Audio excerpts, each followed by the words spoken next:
ஓம் சிவம். அன்பே சிவம். அனைத்தும் சிவம். முற்றும் சிவம். முடிவும் சிவம். முதலும் சிவம். என்றும் சிவம். எதிலும் சிவம். இயக்குவது சிவம். இயங்குவது சிவம். களைவது சிவம். கரைவது சிவம். உறைவது சிவம். உணர்த்துவது சிவம். உலகத்தின் உயிரே சிவம். அன்பே சிவம். மனிதன் பிறக்கும் முன்னே பல ஜீவராசிகள் பிறந்தது. இறைவன் எதற்காக மனிதன் பிறக்கும் முன்னே ஜீவராசிகளை படைத்தார்? அதன் வழியாகத்தான், பறவையின் வழியாகத்தான் காடு உருவானது. அதுக்கு பின் காடு தக்க வைக்கத்தான் இறைவன் அங்கு மிருகங்களையும் விலங்குகளையும் அதுக்கு உணவாக பல ஜீவராசிகளையும் படைத்தான். அந்த காடு இருந்தால்தான் மனிதனுக்கு நறுமண காற்று வீசும் என்பதற்காக காட்டை படைத்தான் இறைவன். இன்று மனிதன் இக்காலத்தில் மக்கள் தொகை அதிகரித்ததினால் மனிதன் இறைச்சிகளை அதிகமாக உண்ண நிலையில் வந்துவிட்டது. அதற்கு மூல காரணம் யார்? அரசியல்வாதிகள். அவர்கள் இறைவன் காலத்துடன் உருவாகும் மக்களுக்கு ஏற்ற பொருளை அளவுடன் படைத்து தருகிறான். அதை இந்த அரசியல்வாதிகள் பதுக்கி வைத்தும் ஒதுக்கி வைத்து கொண்டும் வாழ்வதனால் பொருள் பற்றாக்குறை வந்தது. பற்றாக்குறையினால் அது விலைவாசி உயரச் செய்தது. இதனால் ஏழை உழைக்கும் மக்களுடைய வாழ்வாதாரம் பாதிக்கும் நிலை ஏற்பட்டது. இது தொடர்கதையில் இன்று எந்த நிலையில் கொண்டு நிறுத்தியுள்ளது பாருங்கள். அதே போன்று இந்த ஜீவராசிகள் உடல் உறவு கொள்ளும்போது பகலிலும் உடல் உறவு கொள்ளும். அதை உண்டு வாழும் மனிதனுக்கும் பகலில் அந்த உணர்வு வரும்.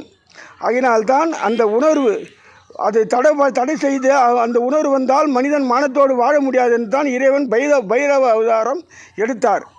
அதனால்தான் மனிதனுக்கு உண்டு வாழும்போது அந்த திசையை திருப்பி, எப்படி சர்க்கிள் இன்ஸ்பெக்டர் இப்படியும் மனிதர்களை திருப்பி விடுவது போல இறைவன் அருள் அந்த பைரவர் மூலமாக அந்த மனிதனுக்குள் இருக்கும் உணர்வை திருப்பி அமைத்து வருகிறார்.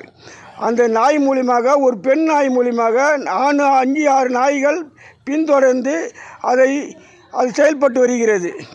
இதற்கு காரணம் இல்லை என்றால் இன்று கற்பழிப்பு நிலையை மனிதனால் கட்டுப்படுத்த முடியாது. இவ்வாறெல்லாம் இறைவன் நல்வை செய்து கொண்டு வருகிறான். ஆனால் இந்த அரசியல்வாதிகள் எதையும் உணராமல் நாய் கடித்து எத்தனை மனிதர்கள் இறந்தால் ஒரு ஆண்டிலிருந்து பட்டியலில் போடுகிறான் மடையன் என்று சொல்லலாம், மூடன் என்றும் சொல்லலாம், குற்றம் அல்ல. இவர் ஜல்லிக்கட்டும் காளையை விட்டு அதில் எத்தனை மனிதர்கள் இறக்குகிறார்கள். இறந்தவருக்கு 1 லட்சம் ரூபாய் இறங்குகிறார்கள்.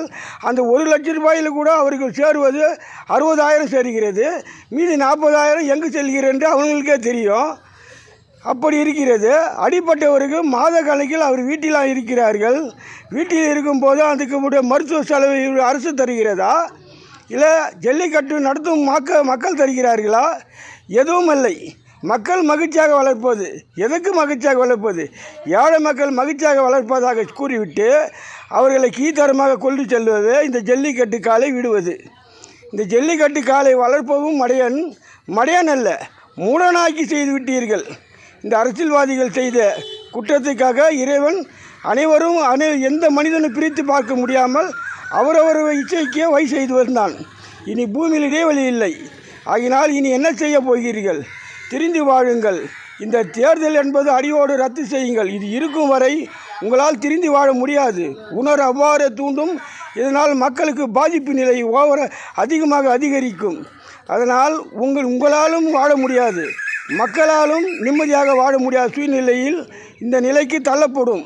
காலம் அவ்வாறு உள்ளது. காலம் வெகு தூரம் இல்லை. இன்று அயல் நாட்டில் பாம்பு வைத்து போர் தொடுத்து பல மக்கள் லட்சக்கணக்கில் இறந்து வருகிறார்கள்.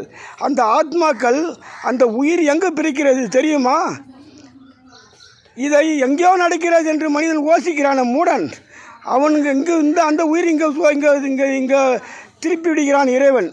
அந்த உயிர் இங்கே பிறந்ததும் அவருடைய ஆத்மாக்கள் இந்த உலகிலும், இந்த நாட்டிலும், இந்த தேசத்திலும் செயல்படும்.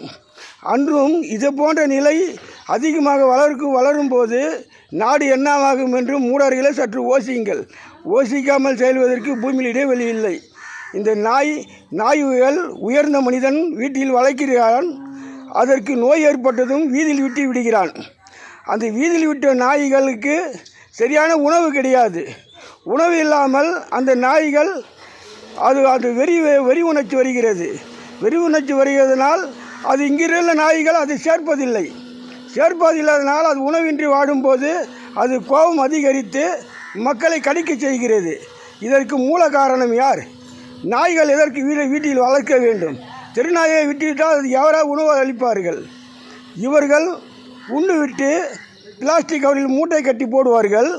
அதை உண்டு வாழும் ஜீவராசிகளை குற்றம் கூறுவது, மக்களை மகிழ்ச்சியாக வாழ்வது ஜல்லிக்கட்டி விடுவது. ஏன் இது மகிழ்ச்சி தான் முக்கியமா? மக்கள் உயிர் முக்கியம் இல்லை, மக்கள் கற்பழிப்பு முக்கியம் இல்லை. இதற்கு எந்த சட்டமும் இல்லை, எந்த திட்டமும் கிடையாது. கற்பழிக்கின்றார்கள், அதுக்கு ஒரு சட்டம் போட வேண்டும்.